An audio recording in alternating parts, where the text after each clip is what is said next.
সকলোকে নমস্কাৰ জনাই মোৰ অন্য এটা ভিডিঅ'লৈ স্বাগতম জনালোঁ। এয়া সকলোৰে বাৰীত এতিয়া ফল মূলেৰে ভৰি আছে চাগে। এতিয়াতো ফল মূলৰে বতৰ, তথাপিতো সকলোৰে বাৰীত নাথাকিবও পাৰে। প্ৰায় মানুহৰ বাৰীত এতিয়া আমাৰ যি গাঁও অঞ্চল এইবিলাকত আম কঁঠাল সহজতেই পোৱা যায়। আৰু এই ঘৰুৱা ফল মূলবিলাক আমি সংৰক্ষণ কৰি ৰাখিব পাৰোঁ। আৰু তাকে মই আজি কেঁচা আমৰ চিৰাপ মই কেনেকৈ বনালোঁ তাকে আপোনালোকৰ লগত শ্বেয়াৰ কৰিব। এয়া মই প্ৰথমে আম ল'লোঁ, ঘৰুৱা আম হয়। আমকেইটা একেবাৰে কেঁচাও নহয়, অকণমান ৰঙচুৱা বৰণ ধৰা। এতিয়া আম কেঁচা হৈ থকা নাই, প্ৰায় পকিবলৈ ধৰিলে, কিন্তু পকা নহয়, কেঁচা আমেই হয়। আৰু মই আমখিনি ধুই ল'লোঁ। প্ৰথমে প্ৰায় 6টামান আম ল'লোঁ। আৰু তাৰপিছত ইয়াৰ লগত মই কি মিহলাম সেইখিনি প্ৰস্তুত কৰি ল'লোঁ। যিটো আমি কওঁ জনি গুটি বুলি, জনি পাউডাৰ ল'লোঁ এয়া 3 চামুচমান। তাৰপিছত জালুকৰ গুড়ি ল'লোঁ 3 চামুচমান। তাৰপিছত এয়া ল'লোঁ ক'লা নিমখ আৰু চেনি ল'লোঁ প্ৰায় আধা কেজি মানেই হ'ব, এইখিনিয়ে ল'লোঁ। এতিয়া এয়া আমখিনি সৰু সৰুকৈ কাটি ল'লোঁ। কাটি কুকাৰ এটাত ভৰাই গৰম কৰি ল'লোঁ যাতে কোমল হৈ যায়, তেতিয়ালৈকে উতলাই থাকিলোঁ। যেতিয়া কোমল হ'ল ঠাণ্ডা কৰি মই মিক্সিত এনেকৈ জুচ প্ৰস্তুত কৰি ল'লোঁ। এয়া আমৰ জুচখিনি মোৰ ৰেডি হৈ গ'ল। আৰু খুব মিহি হ'ব লাগে এইখিনি। তাৰপিছত যি চেনি লৈছিলোঁ সেই চেনিখিনি সমান পৰিমাণৰ পানী লৈ গেছত উতলাই ল'লোঁ। অলপ জুইটো বেছিকৈ দি সম্পূৰ্ণ উতলিবলৈ দিলোঁ। এনেকৈ এয়া লৰাই মই চেনি পানীখিনি পূৰা উতলাই ল'লোঁ। এয়া উতলি গ'ল মোৰ চেনি পানী।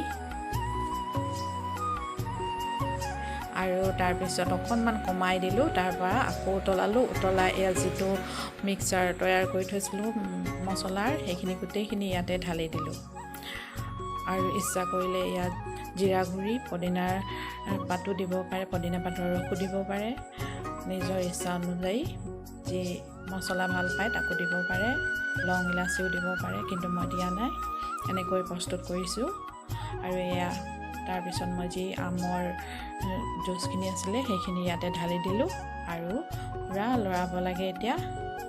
এতিয়া পূৰা লৰাইছোঁ। লৰাই গোটেইখিনি একেবাৰে মছলা আৰু চেনি আৰু আম গোটেইখিনি পূৰা মিলাই এনেকৈ প্ৰস্তুত কৰিছোঁ। আৰু উতলিবলৈ দি আছোঁ। এনেকৈ লৰাই উতলাই যেতিয়ালৈকে ডাঠ নহয় তেতিয়ালৈকে লৰাই থাকিব লাগে। আৰু লৰাই একেবাৰে যেতিয়া লেজুৱা এটা ভাৱ আহে, লেজুৱাৰ নিচিনাকৈ হৈ যায় গোটেই এই জুচখিনি, তেতিয়াই গম পাম আমাৰ জুচ ৰেডি। সেয়া মোৰ উতলি আছে, উতলি একেবাৰে কম হৈ গৈ আছে।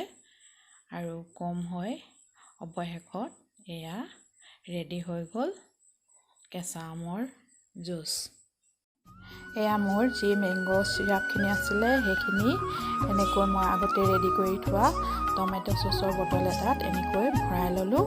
আৰু এই বটলটো মই এতিয়া ফ্ৰিজত ভৰাই সংৰক্ষণ কৰি থ'ম, কাৰণ এইটো একেদিনাই খাই শেষ কৰিব নোৱাৰি। কেইবা বটলো হ'ব ইয়াৰ পৰা পানী ঢালিলে। আৰু ইয়াৰে 3 চামুচ বা 4 চামুচ লৈ তাতে ফ্ৰিজৰ পানীয়ে হওক বা ঠাণ্ডা পানীয়ে হওক, যি পানীয়ে হওক ঢালি তাত চৰবত বনাই খাব পাৰি। খাই খুব ভাল লাগে। যিটো মছলাৰ গোন্ধ, সংমিশ্ৰণ গোন্ধ এটা ওলাই, ইমান ধুনীয়া লাগে খাই। আৰু গা একেবাৰে শীতল লাগি যায়। আৰু আপুনি নিজেও খাব পাৰে, আপোনাৰ ল'ৰা ছোৱালীকো খুৱাওক, নিজেও খাওক, আলহী আহিলে আলহীকো দিয়ক। নিজে বনোৱা যিহেতু দি খুব ভাল লাগিব। নিজৰ মনতেই এটা সন্তুষ্টি লাভ কৰিব পাৰিব। আৰু এয়া মোৰ কেঁচা আমৰ চৰবত এনেকৈ বনাই ৰেডি কৰি আমি সকলোৱে খালোঁ। আৰু আপুনিও খাই চাব বনাই।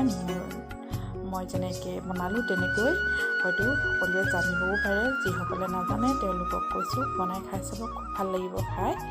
আৰু স্বাস্থ্যৰ কাৰণেও ভাল। টেঙা মিঠাৰ যিটো সংমিশ্ৰণ আৰু নিমখীয়া ভাৱটো খুব ভাল লাগে, ফ্লেভাৰটো খুব ভাল লাগে খাই চাব কেতিয়াবা। আৰু মোৰ ভিডিঅ'টো বেছি দীঘল নহয়, ইমানেই আছিলে। শেষত সকলোলৈ মৰম আৰু শ্ৰদ্ধা থাকিল, আৰু সকলোকে ভগৱানে যেন ভালে কুশলে ৰাখে। ধন্যবাদ।